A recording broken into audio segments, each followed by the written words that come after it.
That India basically Narendra Modi is an advocate. वो सारा time अपनी मार्केटिंग कर रहे होते हैं, मैं आपको एक बात बताऊं। सो इस चीज को भी one must understand. New Delhi forced to shop around for new trading partners as US tariffs of 50% go into effect for India. What options does Prime Minister Modi have, and is he giving Trump the cold shoulder? प्रधानमंत्री नरेंद्र मोदी को Japan में देख America में बवाल much गया है। America ने भारत को लेकर एक बहुत बड़ा ऐलान कर दिया है। भारत और पीएम मोदी के नाम पर अमेरिका 2 टुकड़ों में बंट गया है। डोनाल्ड ट्रंप और ट्रंप के मंत्रियों को भारत का अपमान करते देख कई ताकतवर अमेरिकी अब भारत की तरफ आकर खड़े हो गए हैं। ट्रंप भले ही खुद को टैरिफ किंग समझते हो, अमेरिका के खिलाफ भारत का ये वो काउंटर प्लान है जो ट्रंप को बहुत भारी पड़ने वाला है। और हिंदुस्तान वैसे ही खड़ा है, भारत वैसे ही खड़ा है जैसे आज से 5000 साल पहले खड़ा था। तो फॉरगेट अबाउट ये ट्रंप आते रहते हैं भाई। The Americans believe कि इंडियंस जो हैं उनको अपनी तरफ दोबारा लेके आया जा सके। क्या कि अमेरिका के अंदर क्या पैनिक है कि हमने तो इंडिया के ऊपर प्रेशर भी डाला था कि इंडिया प्रेशराइज हो जाएगा और हम वापस ये हमारे साथ मिल जाएंगे। लेकिन ये तो रशिया और चाइना की ऑप्शंस जो है वो ढूंढना चाह रहे हैं। ये रशिया और चाइना की ऑप्शंस ढूंढना चाह रहे हैं और ये अपने पुराने ताल्लुकात को मैच्योर करना चाहते हैं।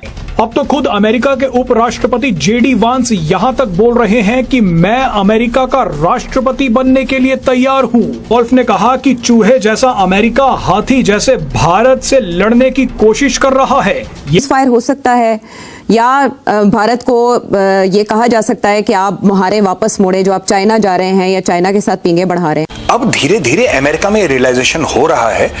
हम लाते हैं टॉक शोज और अनलिमिटेड एंटरटेनमेंट सिर्फ YouTube पर। अगर आपने अभी तक हमारा चैनल सब्सक्राइब नहीं किया तो अभी सब्सक्राइब करें और बेल आइकॉन को क्लिक करके हमारी लेटेस्ट वीडियोस के बारे में अपडेट जानें। ट्रंप के ट्रेड एडवाइजर और टैरिफ वॉर शुरू करवाने वाले पीटर नवारो भारत पर अपनी खींच निकालते हुए पीएम मोदी के साथ साथ हिंदू धर्म का भी अपमान कर रहे हैं। डोनाल्ड ट्रंप ने पीटर नवारो को एक काम दिया था कि किसी भी तरह भारत के साथ एक ऐसी ट्रेड डील करो जिसमें फायदा अमेरिका का हो। पीटर नवारो ने धमकी, अकड़, अहंकार सब दिखाया, लेकिन भारत ने उन्हें भाव तक नहीं दिया।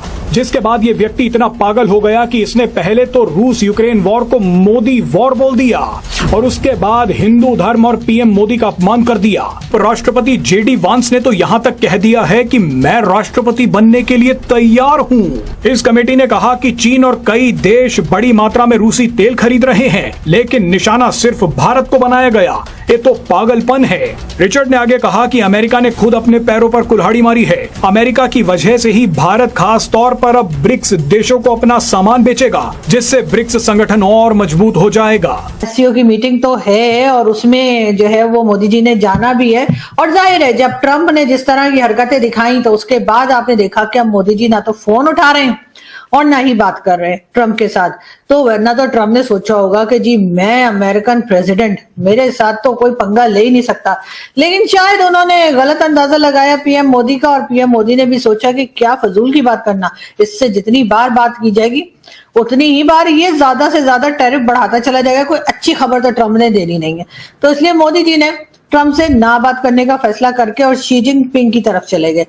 लेकिन अमेरिका के सामने झुकना नहीं, किसी के सामने झुकना नहीं है यार, because it is not a question of the government. बात सरकार की नहीं है, बात देश की है और देश किसी के सामने झुका है। बड़े बड़े सूरमा आ गए यहाँ पे, उनका नाम, उनकी कब्रें कहां पे हैं लोगों को नहीं पता।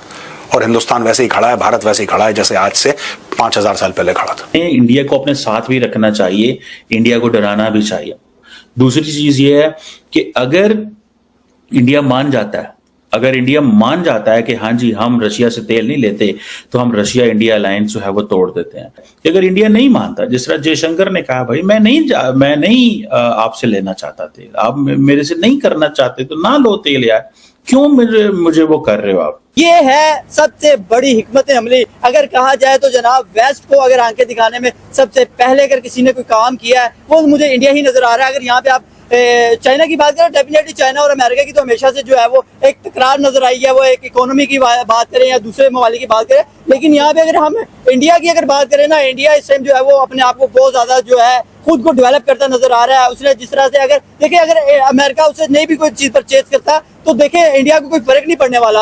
इंडिया ने बाकी 40 या दूसरे जो कंट्रीज ममालिक हैं उनके साथ अपने रिलेशंस बेहतर करने की कोशिश की है, उनके साथ अपने ताल्लुकात बेहतर किए हैं, ताकि वो अपनी प्रोडक्ट उन तक पहुंचाएगा, उन तक सेल करेगा, उन तक तेल पहुंचाएगा, उन तक दूसरी दुनिया की चीजें पहुंचाएगा। और जो स्ट्रेटेजिक डील्स मोदी जी करते जा रहे हैं अफ्रीका में, लैटिन अमेरिका में, चाइना में, हमने तोड़ दिया है बैकबोन इनकी जो हेजेमनी है। और दूसरा, आप लोगों को एजुकेट करने के लिए हमारे जैसे लोग हर रोज आपको वीडियो बना रहे हैं।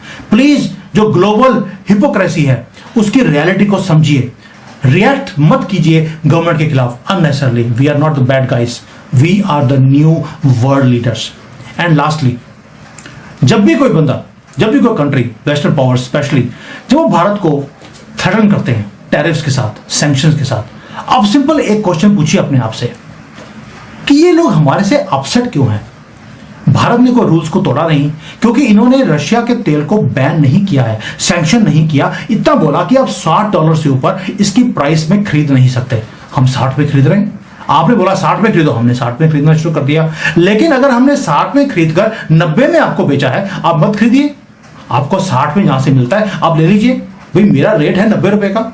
आप भी तो जब एक प्लेन बनाते हैं जिसका वैल्यू 1 मिलियन का है, आप उसको 100 मिलियन में बेचते हैं, तब तो आपको दिक्कत नहीं होती, क्योंकि आप प्रॉफिट कमा रहे हैं। लेकिन आज अगर हमने प्रॉफिट कमाना शुरू कर दिया, भाई हमने ओपन मार्केट में रखा है, आप मत खरीदिए, कहीं और से ले लीजिए। ट्रम्प ने जो टैरिफ का नई नौटंकी शुरू की है उसको लेकर डेफिनेटली ऐसा कुछ लग रहा है लोगों को कि अब भारत जो है वो अमेरिका के साथ बहुत जल्द जो है अपने जो रिलेशन है उसको सही करने में इंटरेस्टेड नहीं है।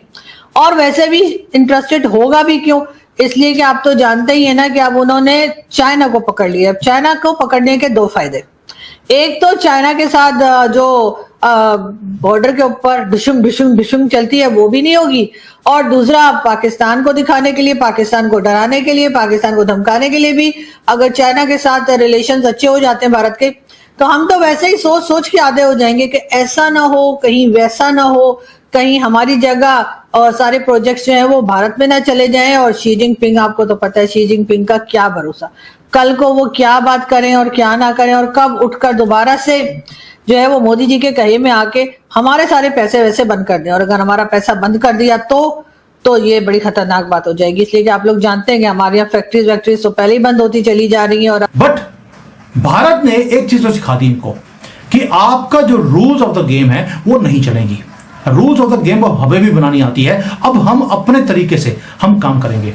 And this is not the time to bow down, ये टाइम है राइज करने का। मोदी जी समझते हैं इस बात को। और ये न्यू वर्ल्ड ऑर्डर अगर आपको क्रिएट करना है, उसमें अपनी पोजीशन को आपने क्रिएट करना है, आपको लीड करना पड़ेगा। और मोदी जी वही काम कर रहे हैं, चुपके से वो सारी गेम को लीड कर रहे हैं।